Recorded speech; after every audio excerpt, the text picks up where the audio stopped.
El tema que les quiero compartir en esta mañana es bastante interesante e importante porque habla de nuestra posición en la que debemos estar firmes y que Dios pues nos ayude a entender, que Dios nos dé esa capacidad de poder entender lo que la palabra nos dice, lo que la palabra nos enseña, las verdades de ella, que las apropiemos para nosotros y que en esa verdad nos mantengamos firmes. Pues el tema del que voy a hablar en esta mañana es acerca del pacto que Dios ha hecho con los hombres. Y tenemos dos momentos, el antiguo pacto y el nuevo pacto. Y es muy importante que nosotros sepamos dónde estamos y mantenernos allí.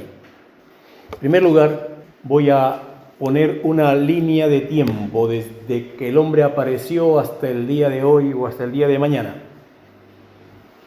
Al inicio, ahí están los patriarcas, está Adán, Enoc, Matusalén, Noé, muy posiblemente Job también, pero también ahí en ese inicio está Abraham, que fue llamado porque Dios quería, de todas las naciones que en ese entonces había, Dios quería una nación propia.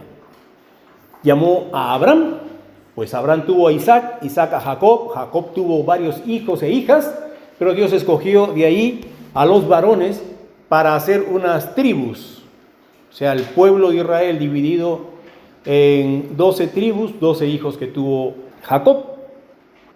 Bueno, iniciando el relato en el libro de Éxodo, el pueblo de Israel había entrado a Egipto, eran como unas 70 personas en total.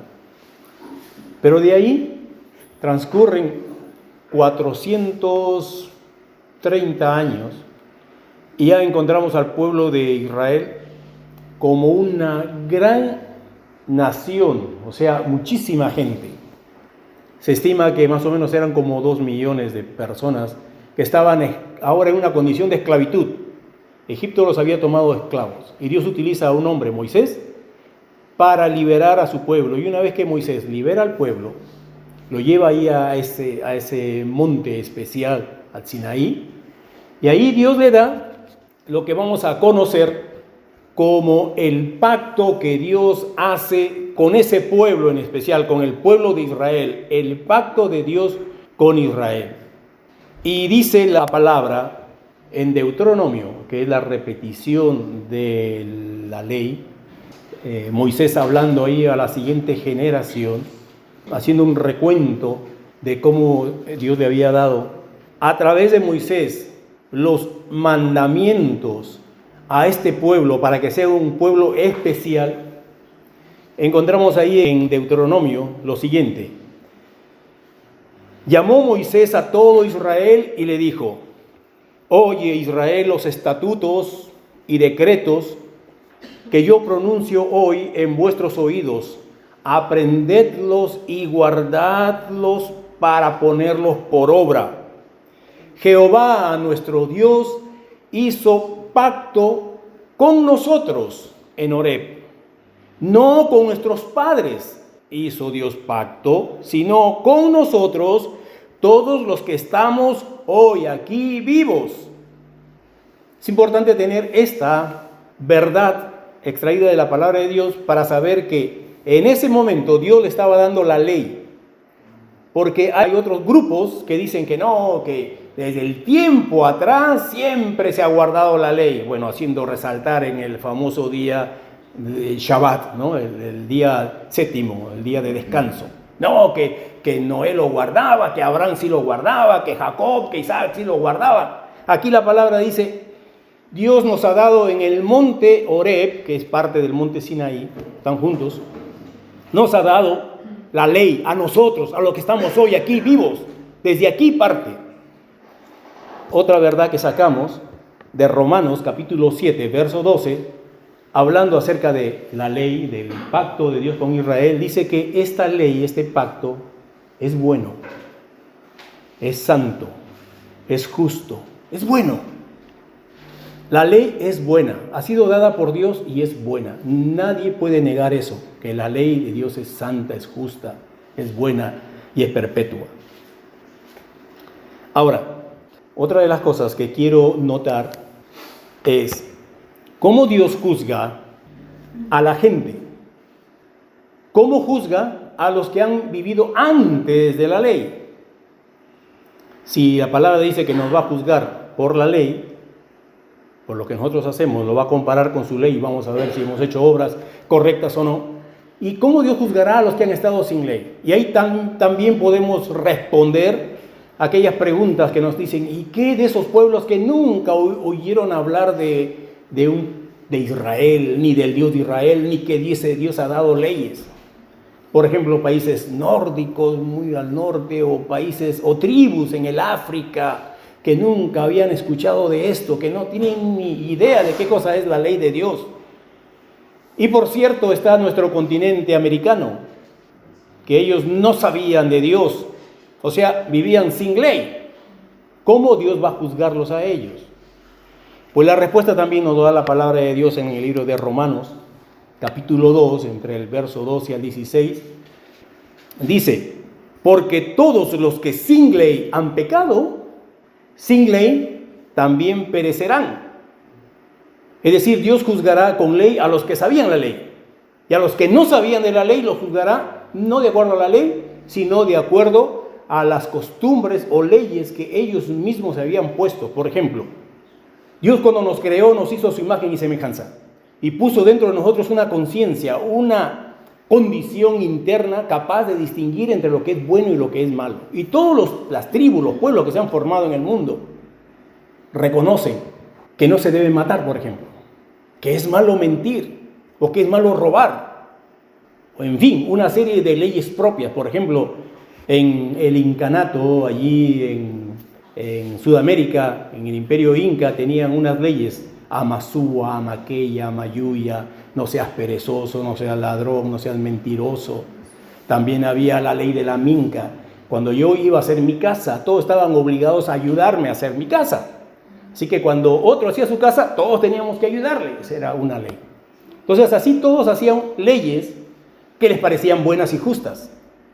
Y Dios dice, eso que los hombres sacaban de su interior como cosas justas, era porque está escrito dentro del ser humano mis leyes en su conciencia, y su conciencia dice lo que deben hacer o no. Entonces en Romanos capítulo 12 lo pone de esta forma: porque todos los que sin ley han pecado, sin ley también perecerán, y todos los que bajo la ley han pecado, por la ley serán juzgados, porque no son los oidores de la ley los justos, sino los que hacen la ley.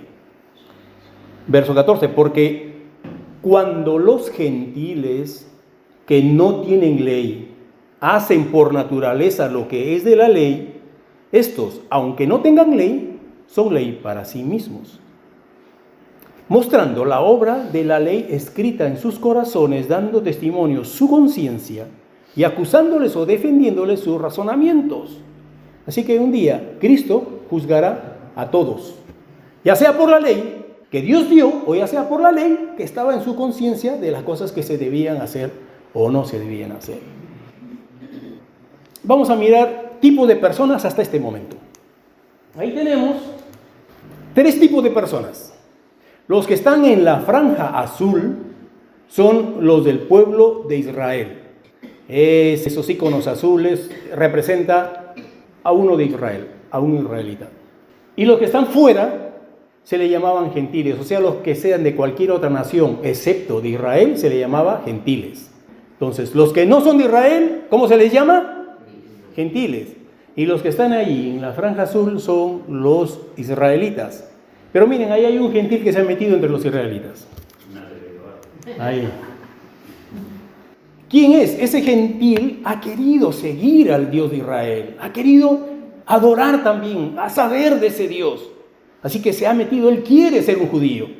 Y a ese, la palabra de Dios le pone un nombre. En el libro de Hechos se menciona, en otra parte también, se le llama prosélito.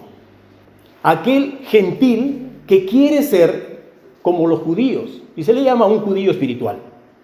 Pero él dice, para ser judío espiritual tiene que someterse a todos los ritos, tiene que circuncidarse, tiene que purificarse, tiene que guardar las fiestas, tiene que guardar la ley, tiene que guardar todo lo que se le obliga a un israelita.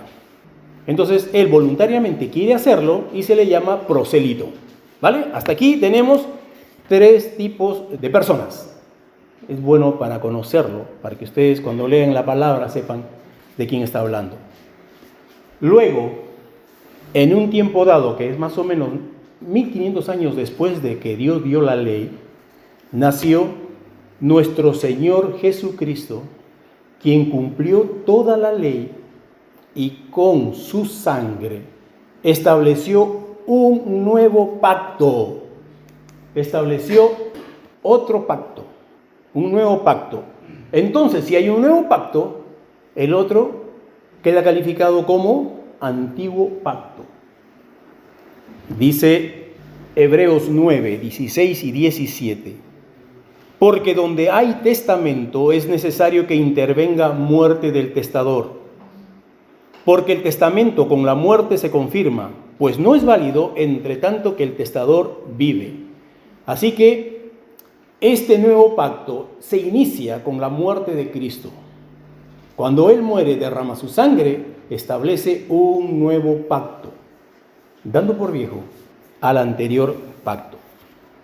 Y dice Hebreos 5, 9 y 10, que Jesús, habiendo sido perfeccionado por la obediencia, es decir, Él es el único humano, siendo Dios encarnado, hombre aquí, el único que cumplió toda la ley. Se perfeccionó por la obediencia, por cumplir toda la ley y además cumplir el encargo del Padre. Jesús vino con una misión y era morir. Y morir para que a través de esa muerte que no le correspondía, que no era una cosa de justicia aplicada a Él porque Él no había hecho nada malo, para que esa muerte sea el reemplazo para los que quisieran ingresar a este nuevo pacto. Vale, aquí dice en el verso 10, Hebreos 5:10, y fue declarado por Dios como sumo sacerdote según el orden de Melquisedec. Eso lo veremos en un momentito. Ojo, aquí voy a hablar que al nuevo pacto también se le llama el espacio de la gracia. Y solamente, escuchen aquí, solamente los que están en el nuevo pacto pueden mirar al anterior, a la ley que Dios dio a través de Moisés, lo pueden mirar como el viejo pacto o el antiguo pacto, solamente los que están en el nuevo. El que no está en el nuevo pacto sigue viviendo bajo la ley. Dirán muchas personas, pero yo soy bueno, yo no he hecho nada malo. Entonces, por tus obras vas a ser juzgado. Tú haces bueno, vamos a ver eso delante de Dios, cuán bueno eres. Pero ya la palabra de Dios nos advierte que por la ley, tú quieres justificarte por tus obras, pues por la ley nadie ha podido ser justificado, porque la ley está para cumplirse, y si tú lo has quebrantado, ya tienes una falta y no se borra. Has faltado 2 veces, 3, 4, 1000 veces. Cada día cometemos algo en contra de la ley.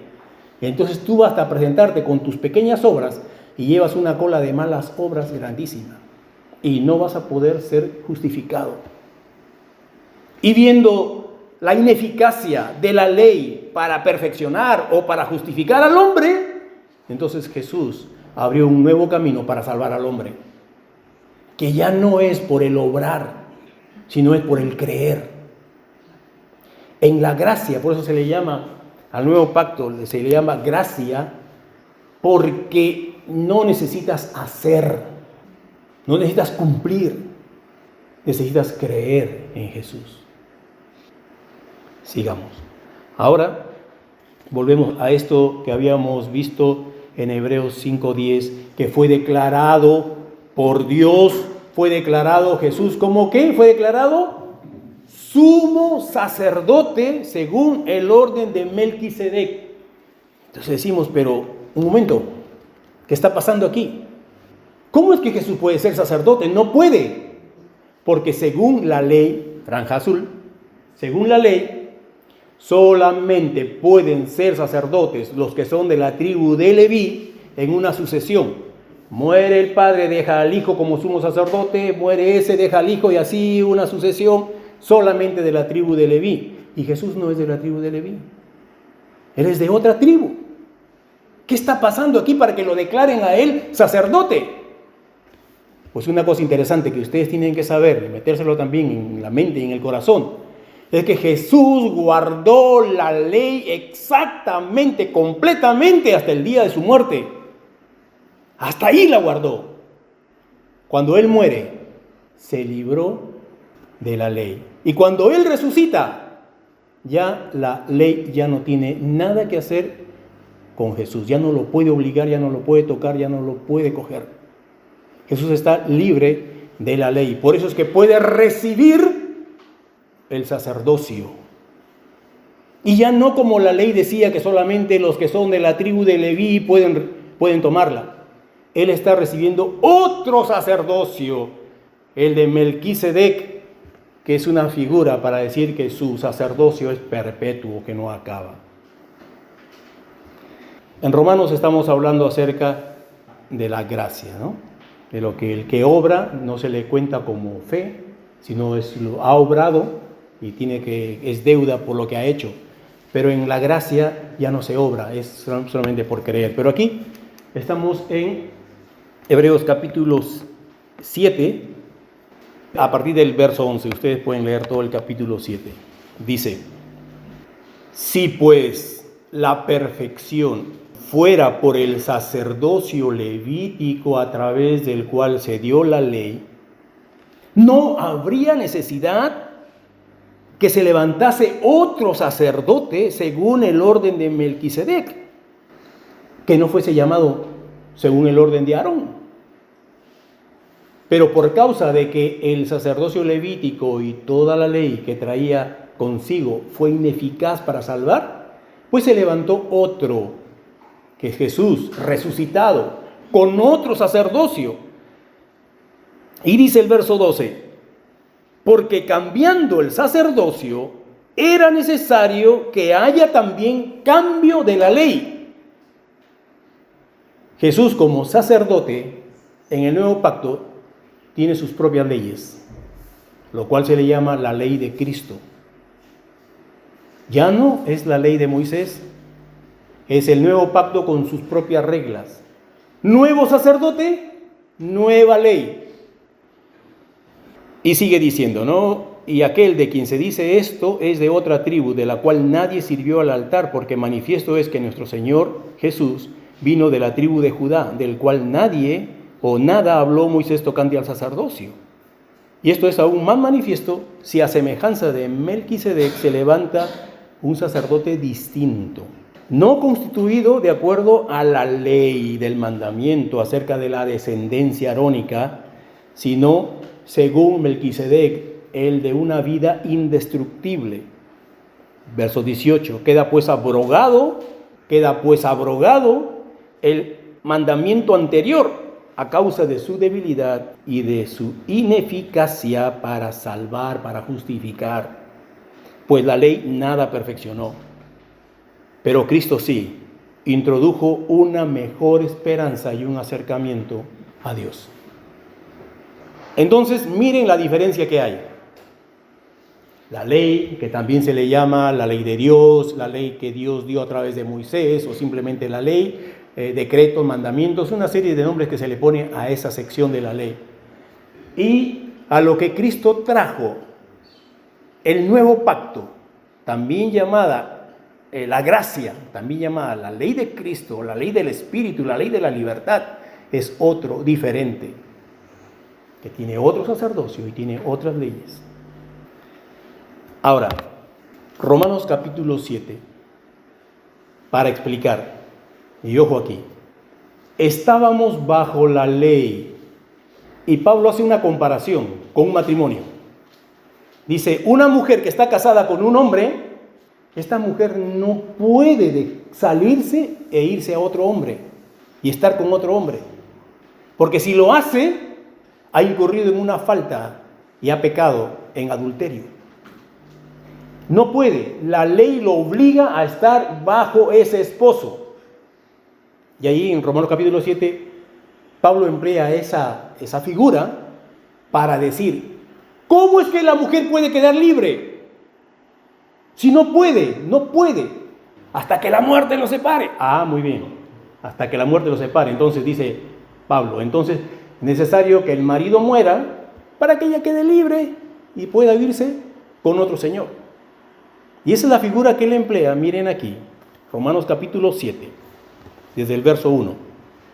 ¿Acaso ignoráis, hermanos, que la ley se enseñorea del hombre en tanto que éste vive?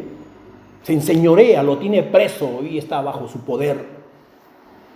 Verso 2. Porque la mujer casada está sujeta por la ley al marido mientras éste vive. Pero si el marido muere, ella queda libre de la ley del marido.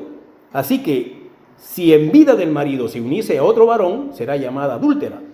Pero si su marido muere, ella es libre de esa ley, de tal manera que si se uniese a otro marido, no será adúltera. Así también vosotros, hermanos míos, habéis muerto a la ley mediante el cuerpo de Cristo, para que seáis de otros, del que resucitó de los muertos, a fin de que llevemos fruto para Dios. ¿Cómo es que Cristo se libró de la ley?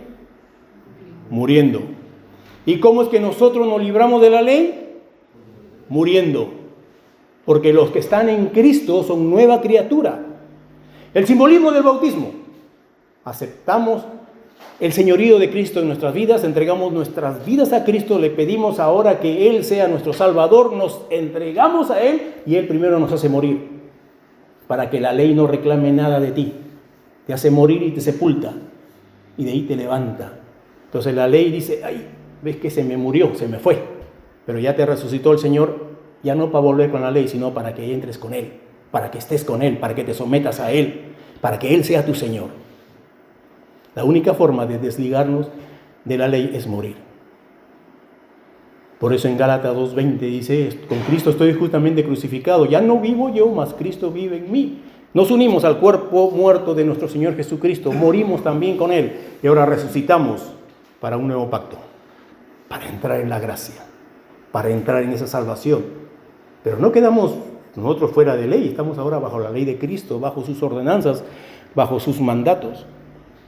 Así que termina el Romanos 7:6 diciendo, pero ahora estamos libres de la ley por haber muerto para aquella en que estábamos sujetos, presos, de modo que sirvamos ahora bajo el régimen nuevo del Espíritu, no bajo el régimen viejo de la letra. Abajo le llama régimen de la letra, que muchos dicen, sí, fue escrito con el dedo de Dios. Sí, pues, pero la letra mata, pero el Espíritu vivifica. Así que ya nosotros hemos muerto esa ley y ahora vivimos para Cristo. Ahora vamos a completar la imagen de los habitantes. Ahora vamos a incluir uno más. Habíamos visto, ¿recuerdan los tres? ¿Cómo se llama el que está fuera de Israel? ¿Cómo se le llama? Gentil. Gentil. El que está en la franja azul, ¿cómo se llama? ¿El azulito? Judío. Muy bien, judío de Israel. ¿Y el gentil que se unió ahí, cómo se le llama?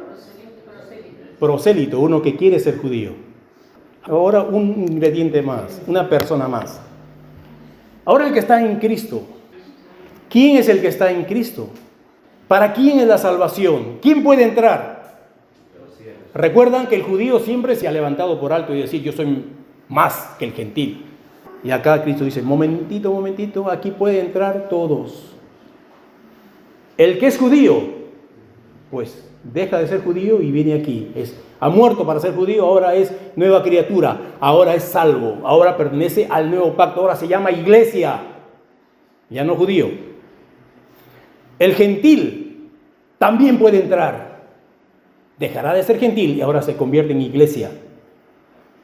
Puede entrar el hombre, puede entrar la mujer, puede entrar no solamente diferencias de género, diferencias sociales, puede entrar el rico o el pobre, puede entrar el esclavo o el libre, el siervo o el amo. Todos pueden entrar. Y ya no son lo que eran antes, ahora son salvos cristianos. Muy bien, qué bueno. ¿Dónde estás tú? Como gentil, tal vez eres judío, prosélito o eres cristiano. Ubícate, sitúate. Muy bien, los que estamos ahora nosotros en el nuevo pacto, bueno, allí En Hechos capítulo 13, 42 hay una pequeña narrativa donde se pueden ver estos 4 tipos: el gentil, el judío, el prosélito y el cristiano. ¿Vale? Ahora pertenecemos todos a un nuevo Señor. Estamos bajo un nuevo mandato, los mandatos de Cristo, una nueva ley. Dice 1 Corintios 9:20. El que va a hablar aquí era un judío antes y que era celoso de la ley, guardando los mandamientos. El que va a hablar aquí era uno que trataba de guardar todos los mandamientos sin quebrantar uno de ellos. Es el apóstol Pablo. Pero ahora él ya ha dejado de ser judío. ¿Qué es ahora él? ¿Qué es? Pablo, ¿qué es ahora? Cristiano. Él ya ha dejado de ser judío. Y él también ha salido ya de la ley. Ahora está bajo otra ley, está en el nuevo pacto. ¿Qué dice él? Ahí está, 1 Corintios 9:20. Hablando Pablo de su estrategia para evangelizar. ¿Qué es lo que hace él para ganar a otros, para Cristo? Dice Pablito: me he hecho judío a los judíos, como si yo también fuese judío. Ahí veo un grupo de judíos y yo me hago como judío para acercarme, para que me puedan dar la chance de hablarles. Porque mi propósito, ¿qué es? Evangelizarlos, ganarlos a ellos para Cristo. Y dice así: me he hecho a los judíos como judío para ganar a los judíos, es decir, a los que están bajo la ley. Y aclara él: aunque yo ya no estoy sujeto a la ley. ¿Ven? Él se identifica, él se posiciona en el nuevo pacto y él dice: yo con la ley ahora nada que ver, ya no.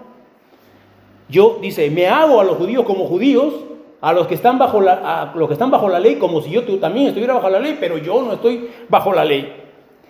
Y lo hago para ganar a los que están sujetos a la ley. Verso 21. De igual manera para los gentiles, a los que están sin ley, yo me hago como si estuviese también sin ley. Pero él aclara: no es que yo no esté sin ley, yo estoy bajo la ley de Cristo. ¿Ve cómo se sitúa él arriba? Allí, ahí está, no está allí abajo en la ley que Dios dio al pueblo de Israel. Ahora está bajo la ley de Cristo. Así que yo me hago a los que están sin ley como si yo también estuviera sin ley, pero yo sí estoy bajo la ley de Cristo y lo hago para ganarlos a ellos para Cristo. ¿Dónde estás tú? Ahora, quiero mostrarles a una nueva persona. Ya hemos visto gentiles, israelitas, prosélitos y cristianos. ¿Quién más viene ahora? Mírenlo de cerca. Un cristiano enfadado, un cristiano despistado, un cristiano confundido, un cristiano terco que no quiere entender dónde está ahora, que la Biblia le llama judaizante. Un cristiano que ahora ya salió de la ley, pero sin embargo él quiere volver a la ley. No se da cuenta que ya no pertenece a esa franja de la ley. Ahora está en la ley de Cristo, pero sin embargo él dice: no, todavía tenemos que dejar de comer cerdo, de comer conejo, de comer langostinos. Eso no, porque la ley dice comida kosher, separada, especial. Hay que guardar las fiestas que Dios manda. Hay que respetar el sábado, el Shabbat y una serie de leyes más. Y ahí está empecinado en que se tiene que volver. A eso la palabra de Dios le dice los judaizantes. Y ahí en esa cita, pues ahí se le dice en primer lugar a Pedro, porque él estaba confundido en ese tiempo. Y entonces aprovecha a Pablo y le dice: ¿tú quieres judaizar? Y así hay mucha gente que seguía a Pablo solamente para meterse en las iglesias y destruir la libertad que Pablo predicaba. La libertad en Cristo, el nuevo pacto. Venían los judaizantes a decir, no, tú tienes que circuncidarte, tú tienes que guardar la ley, tú tienes que hacer esto y aquello y aquello y aquello. Los judaizantes. También hay otros malos cristianos, de los cuales yo no voy a hablar, solamente les menciono. La Biblia nos menciona de los creyentes carnales que hacen daño al cristianismo. También habla de los neófitos que tuercen las escrituras, que también dañan el cristianismo. Pero bueno, hay así elementos. Pero aquí estoy hablando de los judaizantes, esos que nos quieren hacer volver a la ley de la cual hemos salido.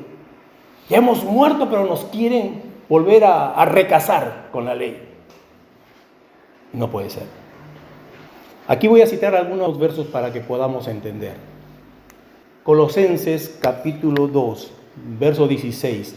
Pablo, hablando de esas personas que quieren hacer volver a la ley, dice, Colosenses 2:16, por tanto, nadie os juzgue en comida o en bebida, porque le estaban diciendo, no tienes que comer esto, no tienes que comer aquello, no. Dice, nadie te juzgue en comida o en bebida, o en cuanto a días de fiesta, luna nueva o día de reposo, que estaban obligándole, todo tú tienes que guardar el sábado.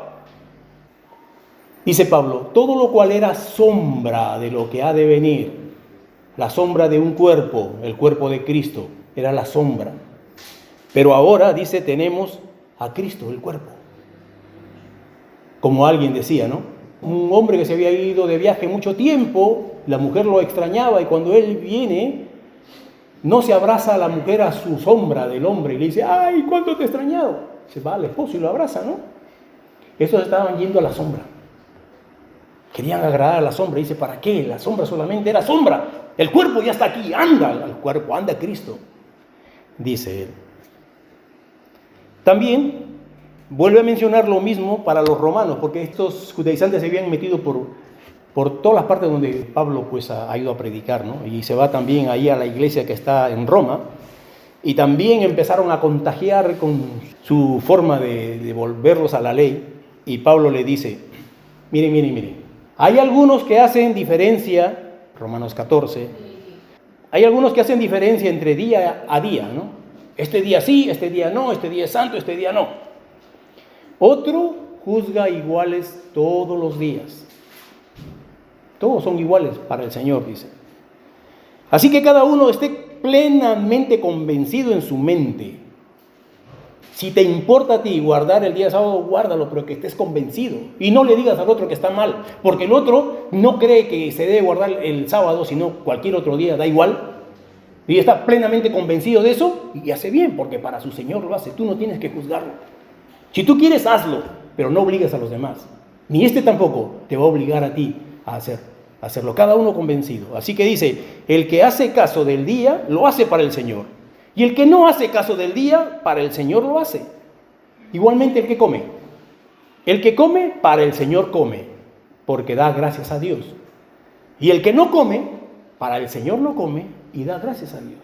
O sea, hay una libertad. Si quieres hacerlo, hazlo. Pero no obligues, estás libre. El que no lo hace, también está bien. Luego, Gálatas. Ahí a la iglesia de los Gálatas en Galacia se habían metido, se habían infiltrado las doctrinas de los judaizantes, pero que no veas.